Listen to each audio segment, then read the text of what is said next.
telah disihir oleh seorang lelaki daripada Bani Zuraik yang dikenali sebagai Labid Al-Aqsam. Okay. Ada yang kata dia ni Yahudi, ada yang kata dia ni kafir.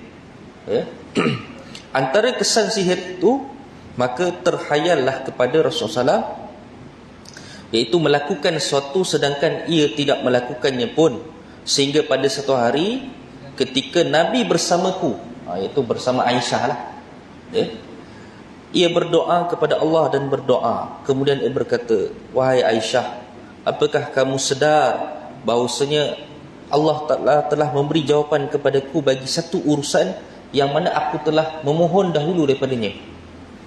Maka telah datang kepada aku dua orang malaikat, dua malaikat, iaitu salah seorang duduk di sebelah kepalaku dan salah seorang di sebelah bahagian kakiku.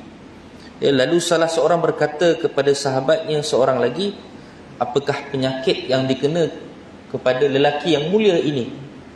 Maka malaikat seorang lagi menjawab, sesungguhnya dia telah disihir, baginda telah disihir. Maka dia bertanya lagi, malaikat berlaku dua dialog malaikat. Maka dia tanya, siapa yang menyihirnya? Maka dia menjawab, malaikat satu lagi jawab, Labid bin Al-Aqsam. Labid bin Al-Aqsam. Maka bertanya lagi, bahan apa yang dibacakan oleh ahli sihir itu? Maka dia katakan dibacakan kepada sikat, sisa rambut dan selaput mayang kurma jantan. Yakni ini semua adalah bahan-bahan sihir yang dibalut dengan selaput mayang kurma. Kemudian dia bertanya lagi, di manakah ia diletakkan? Nak cari punca ni tuan-tuan, punca sihir baginda Nabi SAW. Maka disebutkan di Telaga Zarwan. Telaga Zarwan. Maka Rasulullah SAW pun pergi ke telaga tersebut bersama dengan beberapa orang sahabat. Ini cerita tentang wahyu. Nabi telah mendapat wahyu bahawasanya keadaan baginda yang rasa sakit. Ada yang kata dalam riwayat baginda sakit di bahagian leher baginda Nabi SAW. Kemudian aku bertanya, Nabi berkata, wahai Aisyah, telaga itu airnya seolah-olah seperti telah dicampur dengan inai dalam telaga tersebut. Maka aku nampak mayang-mayang pohon kurma itu seperti ru'usus syaitan, iaitu seolah-olah nampak seperti kepala-kepala syaitan yang terapung dalam telaga Zarwan tersebut. Maka Nabi menjawab, maka aku bertanya, wahai Rasulullah, Aisyah bertanya, kenapa kamu tidak keluarkannya? Maksudnya keluarkan daripada telaga tersebut. Maka Nabi pun menjawab, sesungguhnya Allah Ta'ala telah pun menyembuhkan aku. Aku tidak suka untuk memperbesarkan perkara jahat kepada orang ramai.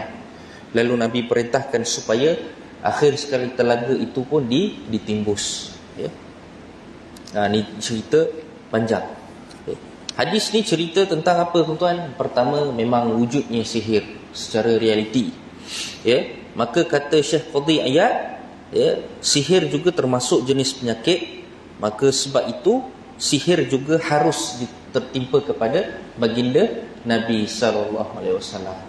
Sebagaimana Nabi ini makan, Nabi juga meminum, maka Nabi juga boleh terkena mudarat dengan izin Allah Ta'ala, dengan syarat dengan izin Allah Subhanahu wa Ta'ala. Maka disebutkan beberapa hadis yang lain, baginda berdoa kepada Allah. Disebutkan dalam hadis tadi baginda sakit, maka baginda berdoa. Menunjukkan bahawasanya kita digalakkan berdoa kepada Allah ketika berlaku perkara yang tak disukai, dan memohon daripada Allah berulang kali agar perkara yang kita tak disukai itu diangkat ataupun dihilangkan.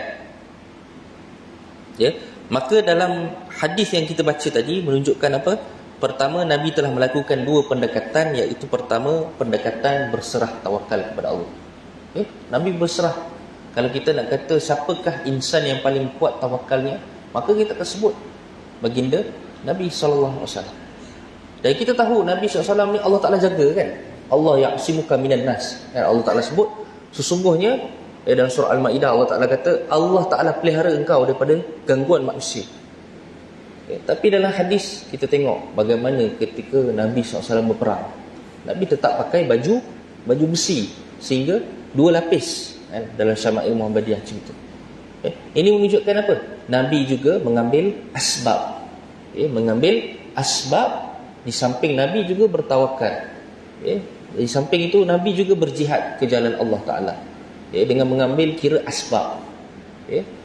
Nabi juga memerintahkan sahabat semasa berperang apa tuan-tuan? Mencari, menghantar pasukan-pasukan pengintip.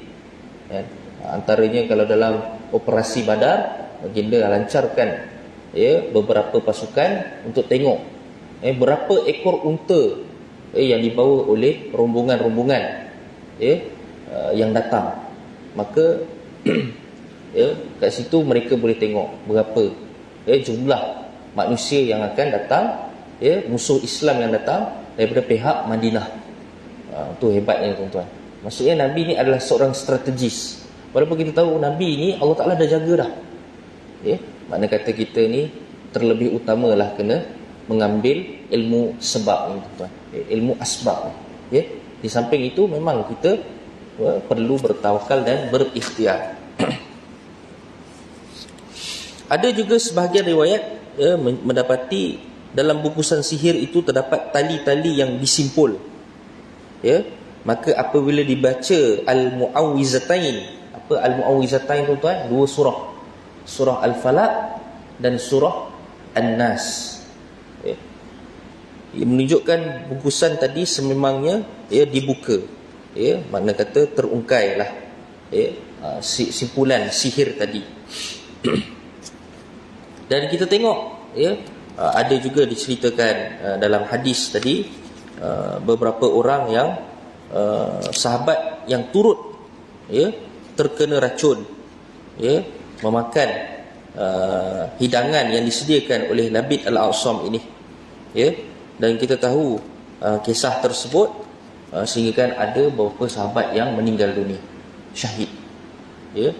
Maka sebab itu kalau kita tengok kematian baginda Nabi sallallahu alaihi wasallam pun, sebagai ulama kata apa? Nabi syahid.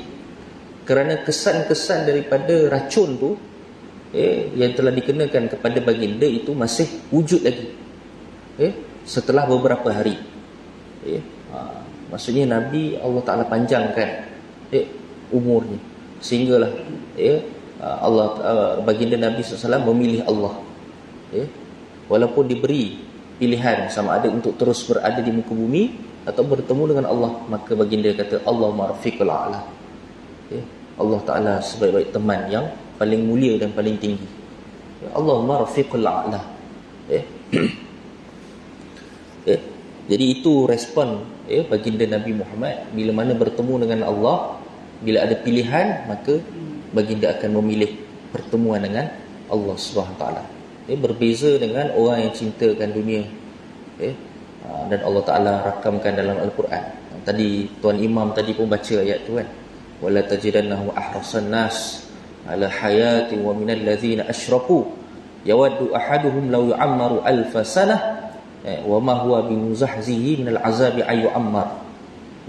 Apa dia? Sebahagian daripada kalangan kamu wahai Muhammad akan ada kalangan mereka, iaitu golongan Yahudi. Mereka ini inginkan kehidupan dengan umur yang panjang berbanding orang kafir. Maksudnya orang Yahudi dia gitu. Dan mereka ini yawaddu ahaduhum law yu'ammar. Mereka beranggapan mereka ini diberi umur yang panjang sehingga alfasanah 1000 tahun. Dengan harapan apa tuan-tuan? Bimuzahzihi minal azab. Terlepas daripada azab Allah Ta'ala. Sebab apa? Mereka tahu mereka ni salah. Mereka ini tukar wahyu. Mereka ubah kitab Taurat. Mereka ubah wahyu Allah. Mereka suka hati mengubah hukum hakam yang ada dalam kitab Allah. Mereka melantik padri-padri menjadi Tuhan mereka. Rahib-rahib menjadi Tuhan mereka. Kan? Ittakhazu ahbarahum wa ruhbanahum arbaba min dunillah. Mereka telah mengambil rahib dan padri-padri kalangan mereka, padri kalangan Kristian, rahib kalangan Yahudi sebagai rujukan dan sumber hukum bagi mereka. Seolah-olah menandingi Allah SWT. Jadi mereka berharap apa? mereka cinta kepada dunia. Mereka seolah menyatakan kami ini hidup 1000 tahun. Dan mereka beranggapan kematian mereka itu sebenarnya tak mati. Tetapi itu adalah satu mereka akan diteruskan dengan kehidupan sebagaimana kat dunia. Tu yang teruk tu tuan. Akidah mereka ni sangat-sangatlah terpesong orang Yahudi. Mereka beranggapan mereka ni panjang umur. Mereka tak mengharapkan pertemuan dengan Allah. Maka sebab itu hadis tadi, wa idza kariha liqa'i karihtu liqa'ah. Siapa yang benci bertemu dengan aku, maka karihtu liqa'ah, aku pun tak ingin nak jumpa dengan dia. Dan bila mana kita tahu hujung hayat baginda Nabi SAW, sebelum baginda Nabi wafat, Nabi telah berbual mesra dengan anaknya Sayyidatina Fatimah, sehingga membisikkan satu berita. Apa dia tuan-tuan? Lebih kurang dua berita, satu berita baik dan berita buruk. Berita buruknya, Nabi kata kepada Fatimah, wahai anakku, aku akan pergi bertemu dengan Allah Ta'ala. Maka Sayyidatina Fatimah sedih, menangis. Kemudian kata Nabi, kamu nak dengar tak berita satu lagi, berita baik? Apa dia berita baik tu ya Rasulullah? Sesungguhnya engkau akan menyusul aku. Maksudnya apa? Lepas Nabi wafat, Fatimah akan wafat beberapa bulan setelah itu. Masya Allah. Kemudian apa respon Sayyidatina Fatimah? Beliau tersenyum mendengar khabar gembira itu. Masa itu Sayyidatina Aisyah melihat daripada jauh, daripada luar bilik baginda Nabi, melihat perbualan mereka, dan Aisyah tidak tahu apakah perbualan mereka yang telah mereka rahsiakan. Sehinggalah Nabi wafat, maka Aisyah bertanya kepada Sayyidatina Fatimah, anak tirinya, apa yang kamu bualkan di hujung hayat baginda? Maka dia bertanya, Rasulullah SAW kabarkan dua kabar berita. Berita tak baiknya, Rasulullah SAW akan pergi. Dan berita baiknya, aku akan menyusul selepas baginda Nabi SAW. Nampak tak tuan-tuan? Mereka mengharapkan pertemuan dengan Allah SWT. Mereka dah bersedia untuk bersama dengan baginda Nabi SAW di sana. Begitu juga kisah yang sangat hebat. Siapa tuan-tuan tak kenal? Sayyidina Bilal. Orang hebat Sayyidina Bilal ni, malah dia dianggap sebagai antara tokoh mujtahid kalangan sahabat. Bilal ni faqih lah, di samping menjadi muazzin di Madinah, dan juga di Mekah, Allah Ta'ala juga memberi kemuliaan kepada Bilal bin Rabah, iaitu sentiasa bersama dengan Nabi SAW. Dan kita tahu sirah Bilal ini, tak kala Bilal azan, Bilal akan menyebut apa tuan-tuan? Asyhadu anna Muhammadan Rasulullah. Bila sebut asyhadu anna Muhammadan Rasulullah, maka dia akan melihat Rasulullah SAW akan berada di hadapannya. Dan Bilal menjadi pilihan baginda untuk berada di belakang saf ketika baginda Muhammad menjadi imam. Ini berdasarkan hadis, liyaliyani minkum ulul ahlam wa ulil nuhi, atau kama qala Rasulullah, hendaklah di belakang aku ini, iaitu belakang saf aku ini, ketika aku jadi imam, dia terdiri pada kalangan orang yang faqih agama. Faqih agama. Dan antaranya belakang baginda ni selain pada Abu Bakar, belakang imam ni siapa tuan-tuan? Bilal bin Rabah. Jadi itu sunatnya, bila imam berada di depan, berdasarkan pada hadis tadi, sunatnya imam berada di depan, maka belakang dia mesti khalifah yang faqih juga tentang hukum hakam. Kalau misal kata imam tu terbatal, maka imam tu mudah nak lantik orang yang faqih. Maksudnya bukan orang yang jahil lah, kan? Orang yang jahil. Walaupun di sana ada pandangan mazhab Syafi'i kata apa? Kalau di belakang imam itu ada pandangan, ada orang yang tidak faqih tentang hukum hakam solat, maka dia boleh memberi ruang kepada orang yang faqih untuk berada di saf hadapan, di sebelahnya, tanpa perlu dia pindah ke belakang saf lah, itu lebih baik. Jadi nak ceritanya, Bilal bin Rabah ni tuan-tuan, bila saatnya baginda Nabi SAW tak ada, tugas dia sebagai muazzin tetap diteruskan. Maka bila mana sampai kepada lafaz asyhadu anna Muhammadar Rasulullah, dia akan mengalirkan mata. Dia tak boleh nak teruskan. Kemudian dia ulang balik asyhadu anna Muhammadar Rasulullah. Dia sebut Muhammad dia tak boleh teruskan. Ini sebagaimana yang disebut oleh Dr. Ra'fat Bashar dalam Suwar min Hayatul Sahabah, mengatakan bahawasanya Bilal tak mampu teruskan. Sehinggalah Bilal meminta kepada Khalifah Abu Bakar waktu itu untuk pindah ke Syria. Aku nak pindah. Kerana apa? Kalau aku berada di Mekah ni, aku akan melihat bayangan baginda Nabi, seolah-olah baginda Nabi ada di sisi aku. Jadi dia tak tahan, rasa rindu tuan-tuan. Jadi bila mana sampai kat Syria, setelah beberapa tahun, Sayyidina Umar pun jadi khalifah. Setelah Sayyidina Abu Bakar wafat, Sayyidina Umar ni merindukan Bilal, sehingga panggil, wahai Bilal, datanglah kembali ke Madinah untuk melaungkan azan. Maka dia pun laungkan azan. Laungkan azan. Asalnya dia berat tuan-tuan, dia tak nak menerima. Sehinggalah dia diajak juga, dijemput kembalinya ke tanah haram. Maka dia laungkan azan. Dia pun tak boleh teruskan tuan-tuan, asyhadu anna Muhammadar Rasulullah. Dia tak boleh teruskan. Kemudian dia pun balik. Maka dia kata apa? Aku ni dah nak hujung ayat dah. Kata Bilal. Maka dia kata apa? Ya huzna, kata isteri dia. Alangkah sedihnya, kata isterinya, kau dah tak ada dah nanti. Tapi kata Bilal apa kepada isteri? Wa farihah, alangkah gembiranya. Kerana apa? Aku dapat bertemu dengan Rasulullah SAW di sana. Aku dapat bertemu dengan Allah Ta'ala. Wa farihah, ghadan Muhammadan wa sahibah. Esok aku akan bertemu dengan Muhammad dan sahabat-sahabatnya yang telah pergi. Itu dia tuan-tuan, orang yang sangat mencintai pertemuan dengan Allah Ta'ala, orang yang sangat kasih kepada Rasulullah sallallahu alaihi wasallam. Jadi kalau kita tengok dalam hadis tadi yang kita bincangkan juga, bahawasanya kematian ini sebenarnya menjadi berita harian tuan-tuan. Bukan berita harian akhbar, berita harian, tapi sebenarnya hari-hari ada orang meninggal. Lalu disebutkan dalam satu riwayat Tirmizi daripada Abu Hurairah radhiyallahu anhu, Rasulullah SAW bersabda, apabila seorang beriman itu dihadiri ajalnya, maka malaikat akan datang padanya. Malaikat apa tuan-tuan? Malaikat rahmat.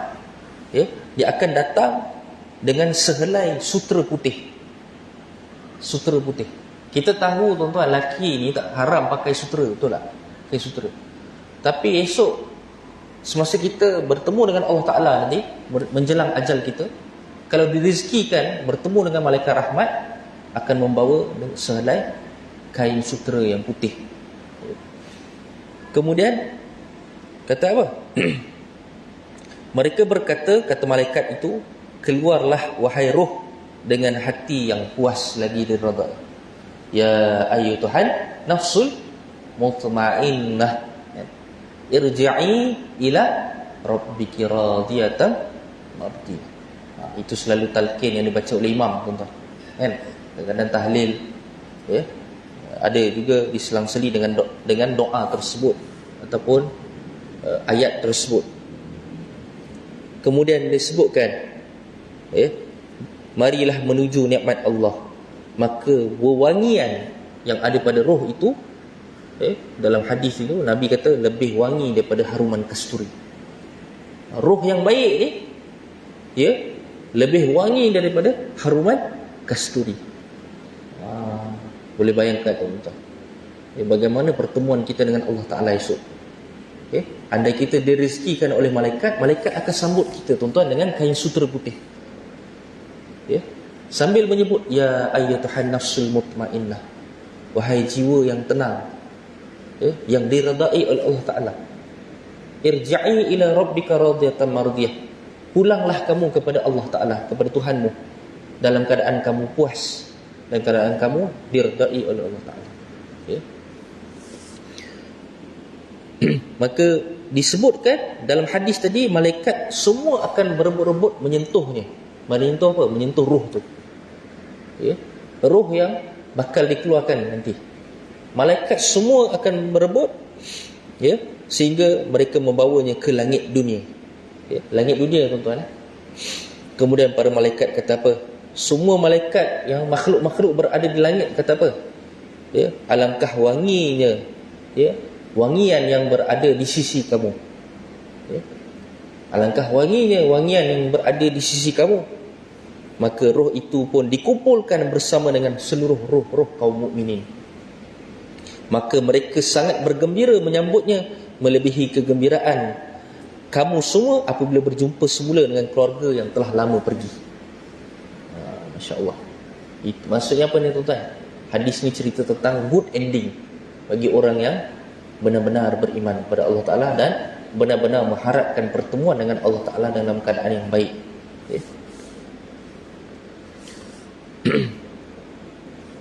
Satu kisah juga yang kita boleh tengok, antaranya kisah Adam bin Abi Iyas.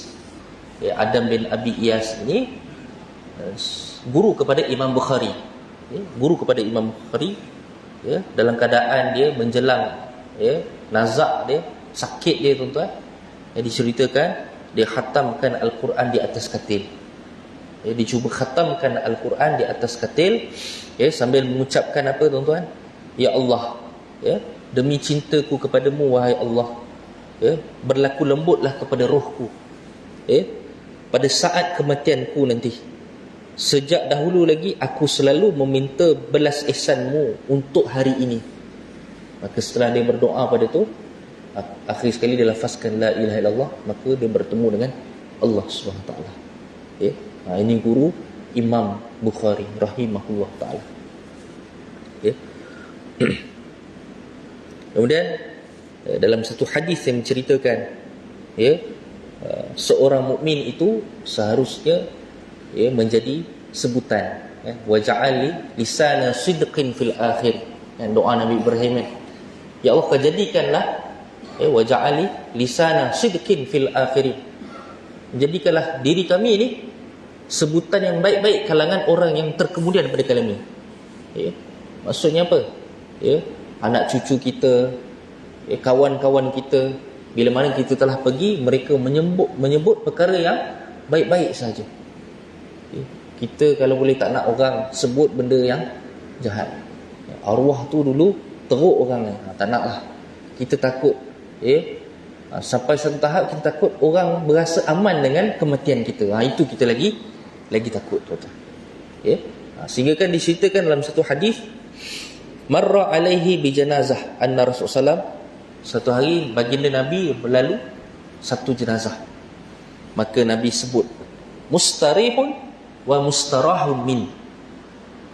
Maksudnya ada dua jenazah. Nabi kata mustarihun, kemudian Nabi kata satu lagi mustarahun min. Kemudian sahabat tanya, ya Rasulullah, mal mustarih wal mustarah min? Maka baginda ibu kata, al-abdul mu'min yastarihu min nasabid dunya wa adhaha ila rahmi Allah. Maksudnya apa? Al-mustarah, al-mustarih ni iaitu siapa yang telah pergi, yang mana mereka ini berehat. Al-mustarih, roha ni rehat. Yang mana mereka rehat daripada kepenatan dunia, kesusahan dunia, ujian dunia, perjalanan yang panjang di dunia itu, mereka berehat sehingga mereka bertemu dengan Allah Ta'ala dalam keadaan rahmat Allah. Tapi yang kita risau, kita takut al-mustarahu min, yang Nabi sebut ni. Ada jenazah yang Nabi lalu, Nabi kata al-mustarah min. Maka sahabat tanya, apa pula al-mustarah min ni? Maka baginda menjawab, iaitu al-abdul fajir. Tengok, seorang hamba yang melakukan kejahatan, yastarihu minhu al-ibad wal bilad wasyajar wad dawab, sehingga manusia-manusia pun Bila mana dia pergi, manusia dapat apa? Rehat daripada kematian dia. Ya? Bukan jenazah tu yang rehat tuan-tuan, tapi orang manusia semua berasa tenang, aman pemergian ni. Sehingga kan ad-dawa, binatang-binatang pun rasa aman. Ya? Wasyajar, ya, pokok-pokok tumbuh-tumbuhan pun rasa aman. Ya? Kerana Al-Abdul Fajir ini telah melakukan kerosakan kat muka bumi. Ya? Jadi tuan-tuan, atas pilihan kita nak jadi yang Nabi sebut Al-Mustarih ke, ataupun jenazah yang Nabi lalu Al-Mustarah min. Ya? Al-Mustarah min, ya, iaitu orang semua rasa tenang pemergian kita. Bukan tenang sebab apa? Rasa apa? Kita dah tak buat, orang tu, arwah tu dah pergi, selamatlah kita. Ya? Dah tak kacau kita lagi dah. Ya? Dah tak ganggu hidup kita lagi dah. Aman dunia ni. Jadi kita takut tuan-tuan. Ya? Kita muhasabah Al-Mustarih dengan Al-Mustarah min. Hadis diriwayatkan oleh Sahih Al-Bukhari.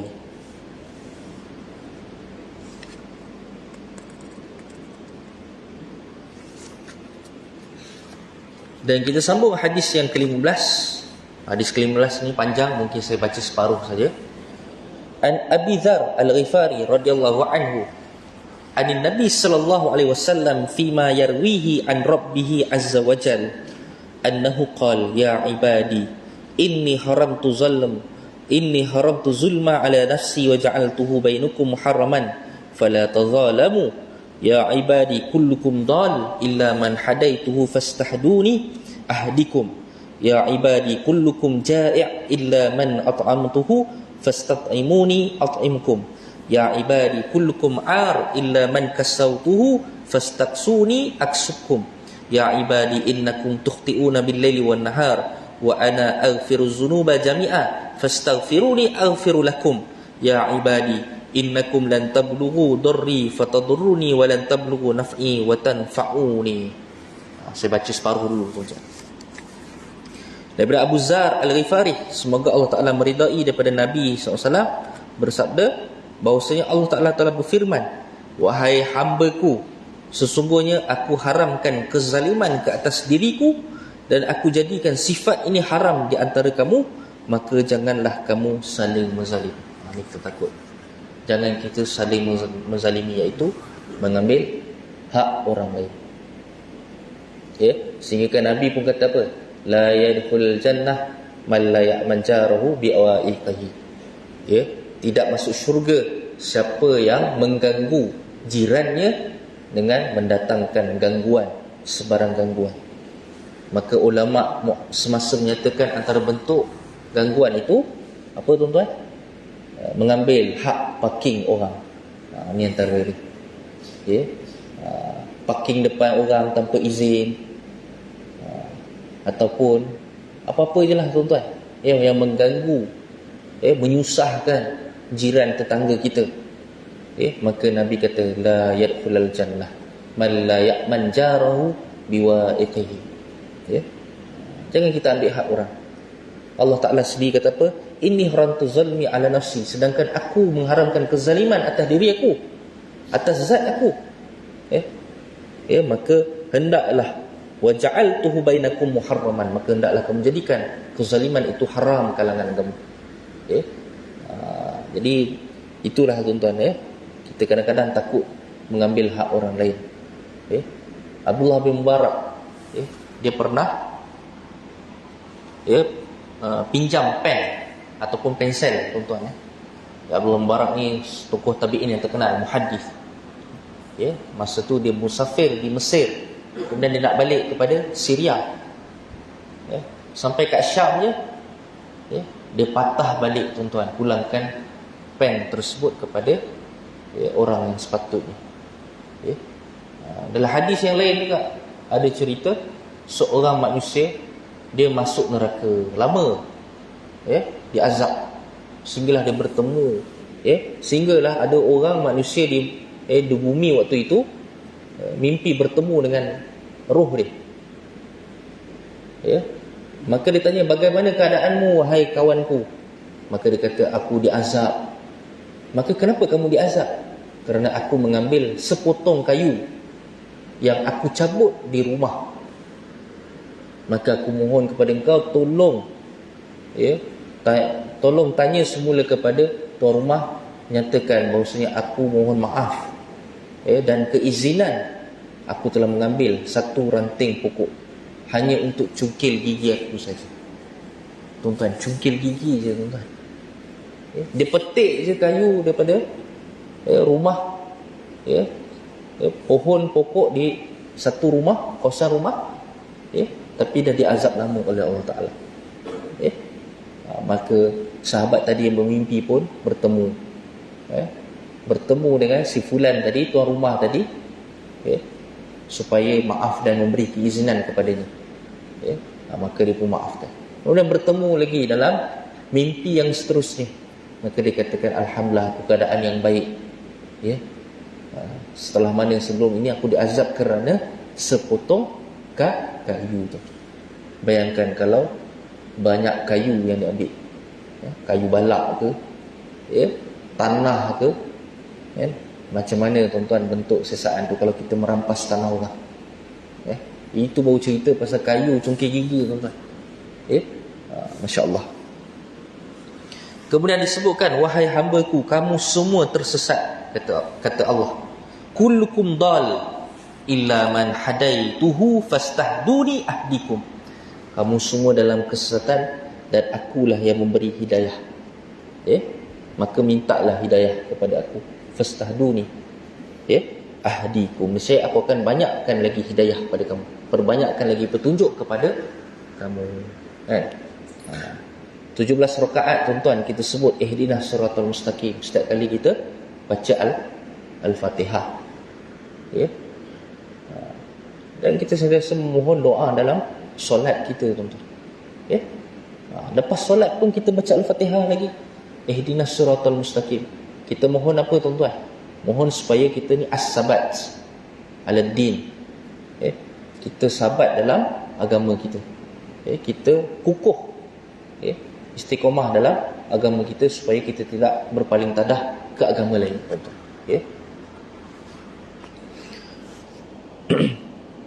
Ya ibadi kullukum ja'i' illa man at'amtuhu fastat'imuni ut'imkum. Wahai hamba-Ku, kamu semua sebenarnya asalnya keadaan lapar, melainkan aku sendiri yang memberi makan. Maka mintalah makanan daripada aku, nescaya aku akan memberi kepada kamu makanan. Maksudnya apa? Kita yakin keperluan dan rezeki itu datang daripada Allah Ta'ala. Wa man yattaqillaha yaj'al lahu makhraja wa yarzuqhu min haitsu la yahtasib. Barang siapa yang takwa kepada Allah, maka Allah Ta'ala jadikan mereka jalan keluar. Wa yarzuqhu min haitsu la yahtasib, dalam keadaan mereka ini tak sangka-sangka. Kisah lapar ni teringat satu hadis. Yang mana seorang sahabat ni, dia hanya sediakan makanan ni untuk siapa tuan-tuan? Baginda Nabi saja. Lalu Abu Bakar pun keluar, jumpa terserempak dengan Sayyidina Umar. Sayyidina Umar pun tanya, apa, nak pergi mana wahai Abu Bakar? Abu Bakar kata, aku nak cari makanan. Abu Bakar nak cari makanan. Tengah-tengah hari ini lapar, cari makan. Mereka terserempak dengan Rasulullah. Maka Rasulullah kata apa? Amin, jemput, memang ada seorang sahabat aku ini bawa makanan. Bila sahabat tadi asalnya dia jemput Nabi je tuan-tuan, tiba-tiba jadi jemputan dia ramai pula. Siapa tuan-tuan?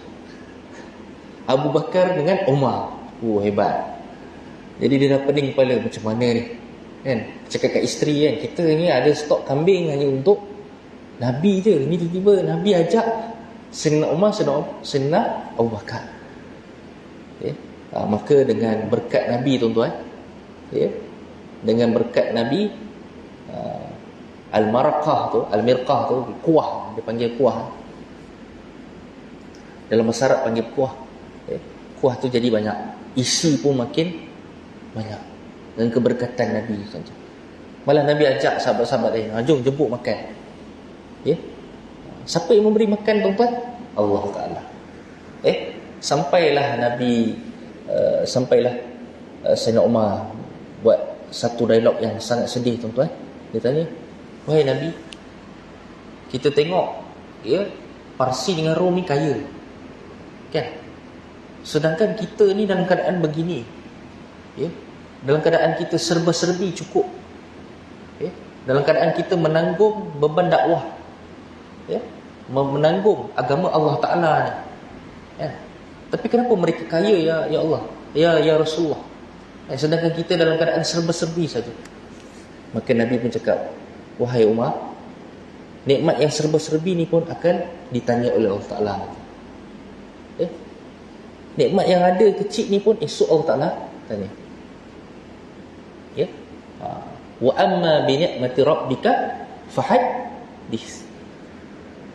Allah Nabi terus baca ayat wa amma bi ni'mati rabbika fahaddits, dan adapun nikmat-nikmat Tuhan kamu maka fahaddits, maka bicaralah ya, maka kamu akan ditanya juga ya, kamu akan datangkan kesaksian. Maka sahabat pun sedih, ya Rasulullah, walaupun nikmat sekecil ni pun akan ditanya. Ya, akan ditanya, apatah lagi nikmat yang besar nanti, esok pun akan ditanya. Itulah dia, wa amma bi ni'mati rabbika fahaddits. Bila dengar tu makan tu makin rasa macam apa tuan-tuan, makin rasa bersalah pula. Sahabat-sahabat makan tu dalam keadaan walaupun lapar tapi rasa bersalah. Masya-Allah, nikmat yang ada ni pun esok Allah Ta'ala akan tanya aku, aku buat apa dengan nikmat ni?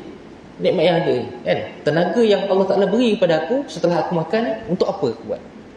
Maka ulama pun cakap, bila mana kita makan, niatlah untuk kita kuatkan badan kita untuk beribadah. Bukan sekadar kita nak melantak saja tuan-tuan. Bukan sekadar kita fikir nak kira kenyang kita tuan-tuan. Yang fikir kira bedal kita saja. Kerana apa? Nabi kata wa amma bi ni'mati rabbika fahaddits. Nikmat-nikmat tu semua akan dibicarakan. Akan disebut-sebut. Apa kamu buat? Si fulan, apa kamu dapat?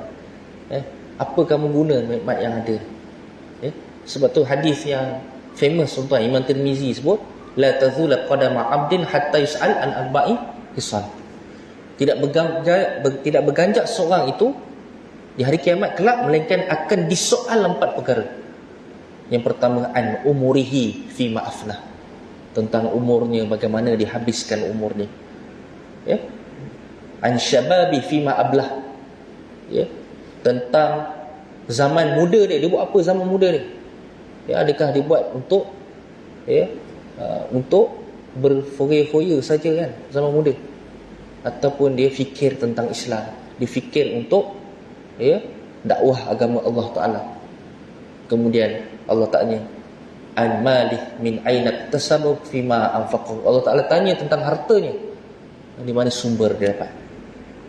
Sumber-sumber yang kamu dapat ni, kekayaan yang kamu dapat ni, yang kamu duk isytihar kaya-kaya ni, Allah Ta'ala akan tanya esok an malih min aina tasabahu wa fima anfaqahu, ke mana kamu infakkan. Bukan sekadar tanya sumber saja, imma halal wal haram, sama ada halal atau haram, tapi Allah Ta'ala tanya juga wa fima anfaqah, ada kamu infak tak harta kamu, dan ke mana kamu alirkan harta kamu. Kemudian akhir sekali Allah Ta'ala tanya an ilmih madza amila bih. Ni berat kan. Akhir sekali Allah Ta'ala tanya tentang ilmunya. Dituntut ilmu kan, dengan Nabi, dengan para ulama, dengan para sahabat, para tabi'in, dengan ulama hadis, ulama fiqh, ulama tauhid, ulama tafsir. Maka Allah Ta'ala tanya madza amila bih, apakah diperuntukkan untuk beramal dengan ilmu tersebut. Azan. Kalau azan boleh azan. Udah azan.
Barakallah.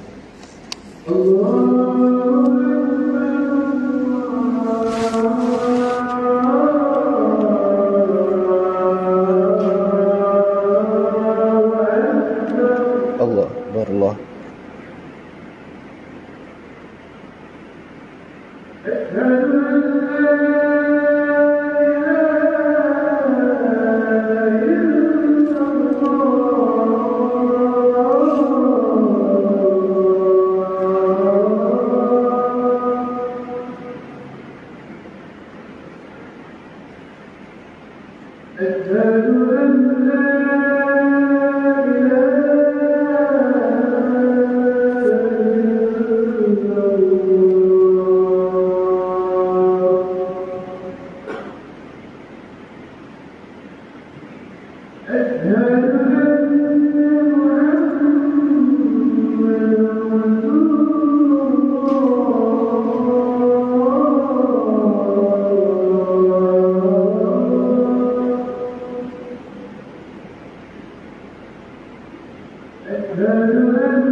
La ilaha.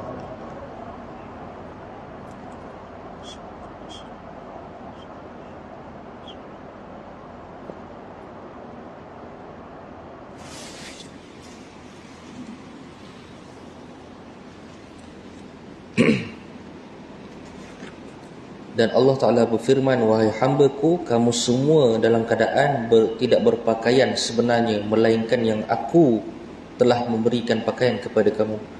Justru mintalah pakaian daripada Aku akan memberimu pakaian. Ya. Ini pakaian pun satu nikmat yang kita perlu zahirkan, ya. Dan ada juga ayat Al-Quran yang ceritakan tentang bila mana nak pergi masjid, khuzu zinatakum inda kulli masjid, ya bani Adam, khuzu zinatakum inda kulli masjid, ambillah pakaian-pakaian yang indah-indah, yang cantik-cantik ketika kamu berada di tempat seperti masjid, ya. Wahai hamba-Ku, kamu semua melakukan kesalahan di waktu malam dan siang, sedangkan Akulah pengampun semua dosa. Justru mintalah pengampunan daripada Aku, nescaya Aku akan mengampuni Aku. Nescaya Aku akan mengampuni kamu. Ini biasalah tuan-tuan, innakum tukhti'una bil-laili wan-nahar. Kullu bani Adam khata'an. Setiap daripada kalangan anak Adam itu sentiasa melakukan kesalahan. Wasari'u ila maghfirah, maka Allah Ta'ala berfirman, hendaklah segera melakukan pengampunan, okay? Min rabbikum, okay? Kemudian Allah Ta'ala sebut juga wallazina idza fa'alu fahishatan aw zalamu anfusahum, bila mana seseorang tu melakukan perbuatan keji, maksiat yang keji, aw zalamu anfusahum, bahkan menzalimi diri mereka sendiri, maka zakarullah, hendaklah mengucapkan zikir kepada Allah, kembali ingat kepada Allah, fastaghfaru li dzunubihim, nescaya Allah Ta'ala akan ampunkan dosa-dosa kita, okay? Dan saya setakat itu saja. InsyaAllah kita akan sambung lagi separuh hadis ini, kerana hadis ini begitu panjang. Hadis rawahul Muslim ya, dan hadis ini juga ada dalam teks hadis 40 Imam Nawawi rahimahullah ta'ala. Jadi saya rasa insyaAllah kita akan sambung pada bulan seterusnya. Aku qauli hadza wa astaghfirullahal azim li wa lakum. Wassalamualaikum warahmatullahi wabarakatuh.